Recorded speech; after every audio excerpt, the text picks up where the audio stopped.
Hello दोस्तों, मैं नितिन शर्मा आपके अपने channel selection with Nitin sir में फिर से आपका स्वागत करता हूं। एसएससी जीडी प्रीवियस ईयर की हमारी 6 क्लास हो चुकी हैं। आज हमारी 7वीं क्लास है। चलते हैं हम अपने प्रीवियस ईयर क्लास पर। देखिए क्या कह रहा है कि क्वेश्चन कि 10,640 रुपए की एक राशि 5% की साधारण ब्याज की दर से x वर्षों में 3,724 रुपए ब्याज करती है तो x का मान ज्ञात करो। ठीक है, देखिए हमको राशि दे रखी है, यानी कि मूलधन, राशि हमारी मूलधन होती है प्रिंसिपल। ठीक है, 5% दर दे रखी है हमको। ठीक है, और ब्याज दे रखी है। निकालना क्या है हमको? समय निकालना है। क्या निकालना है? समय। ठीक है, तो देखिए इस क्वेश्चन करने के लिए समय का फॉर्मूला पता होना चाहिए। समय बराबर ब्याज गुणा 100 बटे मूलधन गुणा दर। सही है। ब्याज देखिए कितनी है? 3,724, तो लिख दिया 3,724 गुणा 100 बटे मूलधन कितना है? 10,640 रुपए, तो 10,640 नीचे लिख देंगे, गुणा दर कितनी है? 5%, तो 5 लिख दीजिए। ठीक है, अब देखिए 0 से 0 कट गया, 5 का नम 5, 5 दूनी 10।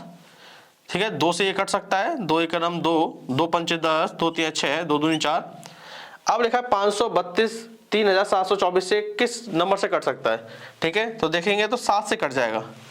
तो 532 गुणा 7 करके देखते हैं। 7 दूनी 14, 7 21, 1 22, 7 पन्ना 35, 2 37। कितनी बार कट गया? 7 बार कट गया। ठीक है, तो आंसर क्या निकला? 7 वर्ष।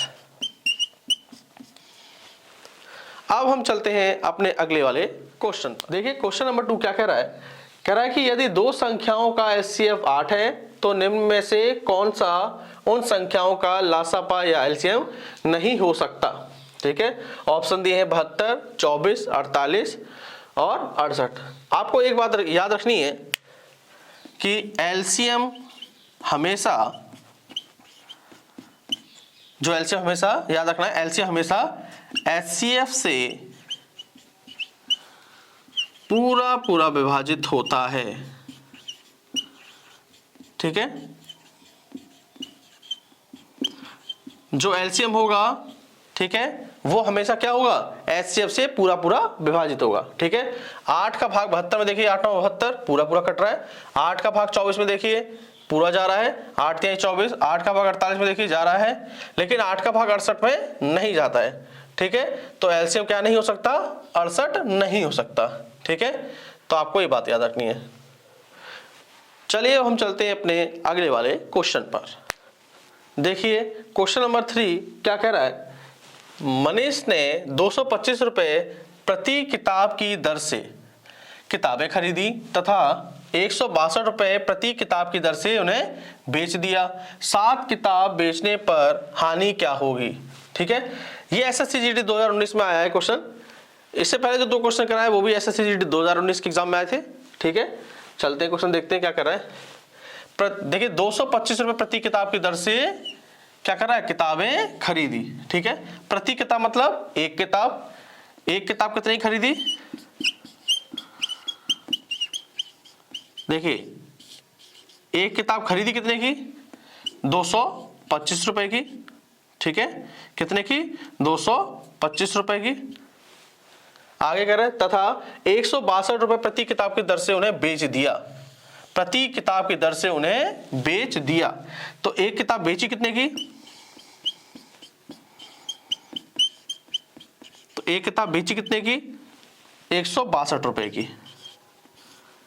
तो आप देखिए खरीद रहे हैं आप 225 रुपए की और बेच रहे हैं कम में, तो क्या होता है? हमेशा हानि होती है।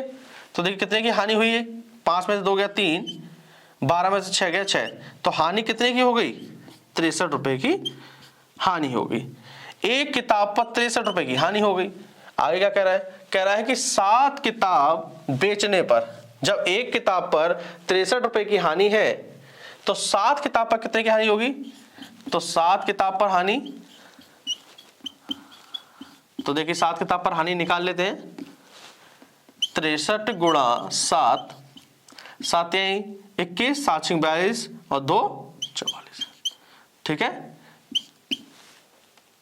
तो देखिए कितने की हानि हुई, 441 रुपए की हानि हुई।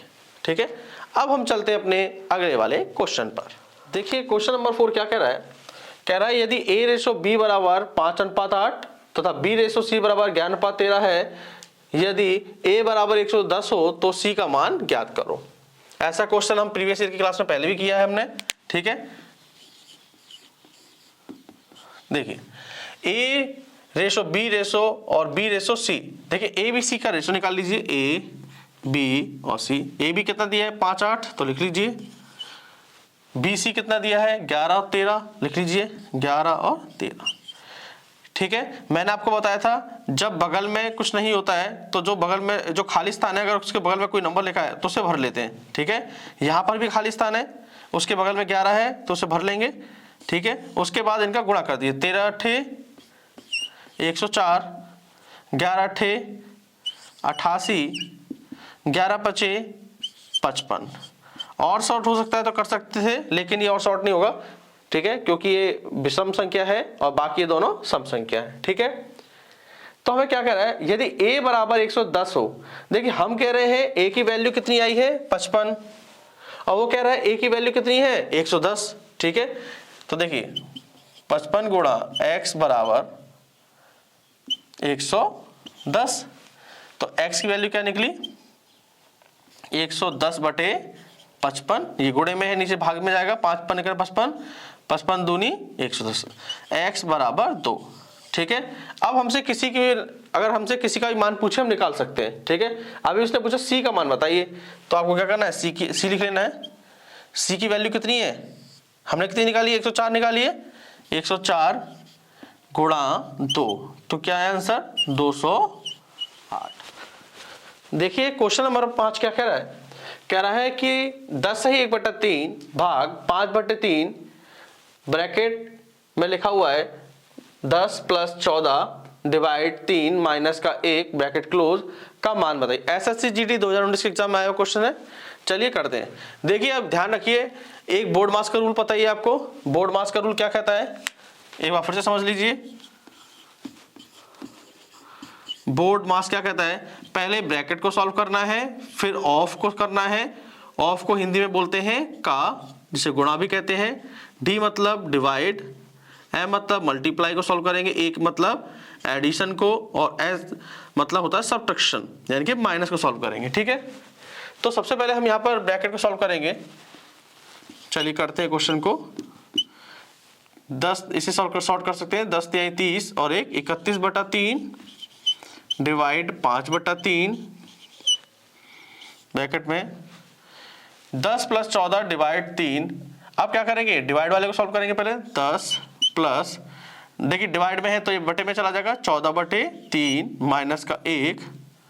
ठीक है, अगला स्टेप देखिए, 31/3 डिवाइड, जैसा लिखा हुआ वैसे उतार दीजिए, 5/3।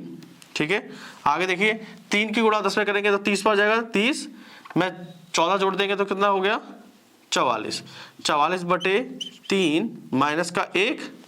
ठीक है, हम यहाँ पे एलसीएम ले लेंगे, 1 के नीचे 1 लिख लीजिए, 3 और 1 का एलसीएम 3 कर दीजिए, 3 1 9 3, तो 44 टाइम 1 × 3 3। ठीक है, अगर हम अब देखिए आगे इसे हम काट लेते हैं तो 44 में से 3 गया तो क्या बचेगा 41/3, तो ब्रैकेट सॉल्व करके हमारा क्या आ गया 41/3। अगला स्टेप देखिए, 31/3 डिवाइड, अब देखिए ब्रैकेट के साथ जुड़ा हुआ है तो इसलिए इसको पलटेंगे नहीं अभी। ठीक है, इसकी इससे गुणा करेंगे। ठीक है, तो 5 गुणा 41/3। ठीक है, तो कर दीजिए, 31/3 को यहाँ लिख लीजिए, 31/3। ठीक है, डिवाइड का साइन लगा दीजिए, 5 की गुणा करेंगे 41 से तो 5 का नाम 5, 5 चौक 20। ठीक है, 3 की गुणा 3 से करेंगे तो 9 टाइम। ठीक है, आगे देखिए स्टेप 31/3, जब हम यहाँ गुणे का साइन लगाते हैं तो ये नंबर पलट जाता है, तो 9/205।